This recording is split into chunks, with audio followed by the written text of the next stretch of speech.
One of the first things people want to know when thinking about psychology and money is how much does it actually matter? How much does money actually impact people's life satisfaction or well-being? So for this, we have to look at what's called a correlation coefficient. Without getting into too many details, this is simply a number from 0 to 1, and it tells you about the statistical relationship between two things. So a correlation of 0 would mean that these two things are completely unrelated. A correlation of 1 would mean that they're perfectly related. As one goes up, the other goes up. As one goes down, the other goes down. Let me give you a simple example. Let's say you wanted to look at a correlation between study time and exam performance. So as study time goes up, what happens to exam performance? Not surprisingly, we find usually a pretty strong correlation. Like not 1, but close to it, 0.7, 0.8, which is a strong correlation. That tells you as people study and prepare more, they do better on exams, right? Now, if you looked at a weak correlation would be like height and exam performance. What's the relationship between height and exam performance? As people get taller, do their exams get better? In that case, we find a very weak correlation. It's like negligible, which means those two things aren't related. So what is the correlation across countries between life satisfaction and income?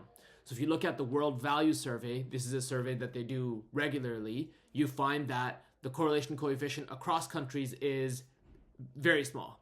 For example, in Austria, they found a correlation in this particular year of 0.07.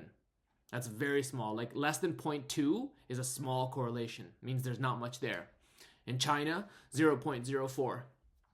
Estonia, 0.08. In Turkey, 0.17. In Nigeria, just around 0.2. India, 0.1. None of them are even 0.5, which would be like a moderate. Maybe there's something there. So what this tells you is, from a data-driven perspective, if you want to look at the research, people always say, what does the research say? What does the research say?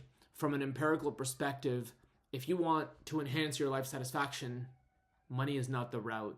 Now, there's a caveat here, which we'll talk about in another video, which is if you're extremely living in extreme poverty, it's not that money doesn't matter. Of course, it matters when you cannot afford the necessities of life, but it plateaus very quickly. We'll get to some of the actual numbers in a different video, but once it plateaus, the more you add to the equation, the less you get back. It simply doesn't give you the return on investment, if you will. And so what does Islam say about this? What is the antidote? Well, if we look at the basic principles of Islam, the Quran says, "Ala bi zikrillahi tatma'innu al-qulub." Ala bi zikrillahi tatma'innu al-qulub. That verily it's in the remembrance, zikrillahi, the remembrance of Allah subhanahu wa ta'ala, that the hearts find rest. So right away the Quran is differentiating like where the source of ultimate life satisfaction, contentment, happiness is. And it's not in these material things that we think we can buy to get to be happy. It's in the things that Allah has ordained with His mercy. And so you have to go back to the basics. If the Quran is a healing for mankind, then touching the Quran, opening the Quran, reading the Quran, even if you are doing it at a small level each day, is going to heal your soul, your ruh. It's a source of nourishment for your soul. The masajid, the houses of worship, the masjids, if Allah subhanahu wa ta'ala and the Quran and the Sunnah have taught us that the angels descend upon the houses of worship where the zikr of Allah is happening, then just being in that place will be a source of life satisfaction. Sitting in the masjid, not just going and praying and running back, but sitting there in the masajid after Fajr, after Isha, often alone by yourself and just remembering Allah, saying Allah's name, saying Allah's zikr.